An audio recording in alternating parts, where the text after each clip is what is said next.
Welcome to WARN. Today's international news headlines are: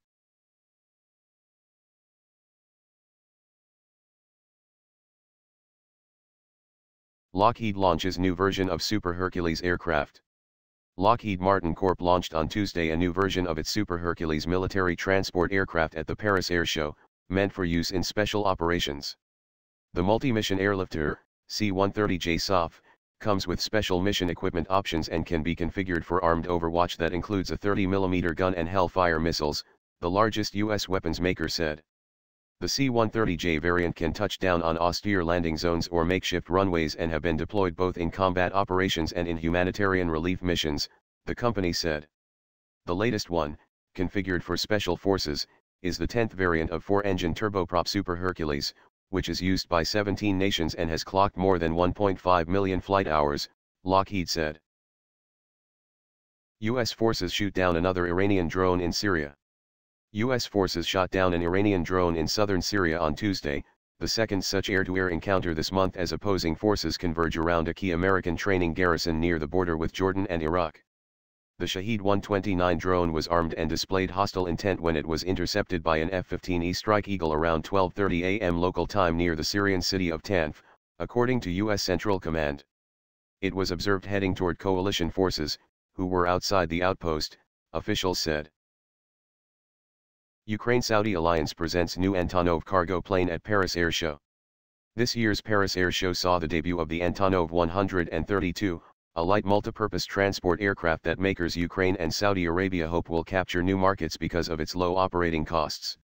The plane is based on the bones of the Antonov 32, which has been in service by various smaller countries since the 1970s.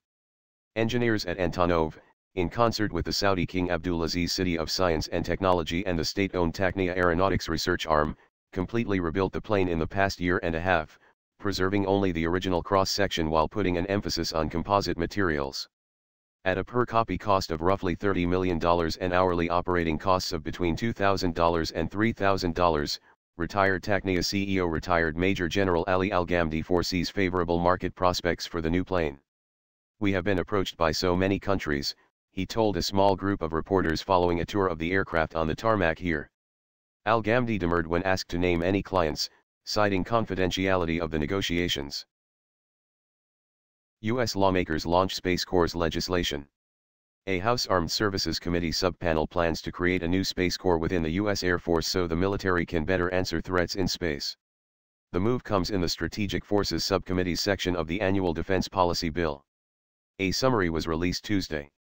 There is bipartisan acknowledgement that the strategic advantages we derive from our national security space systems are eroding, the subpanel's chairman Representative Mike Rogers, RALA, and ranking member Representative Jim Cooper, D10, said in a joint statement. "We are convinced that the Department of Defense is unable to take the measures necessary to address these challenges effectively and decisively, or even recognize the nature and scale of its problems. Thus, Congress has to step in." Elbit Systems pitches Skystriker drone in emerging market of loitering munitions. Elbit Systems is presenting at the Paris Air Show its newest variant of the Skylark series of UAVs, essentially a converted drone engineered to function as a missile. Dubbed the Skystriker, the vehicle can carry a warhead weighing up to 10 kilograms.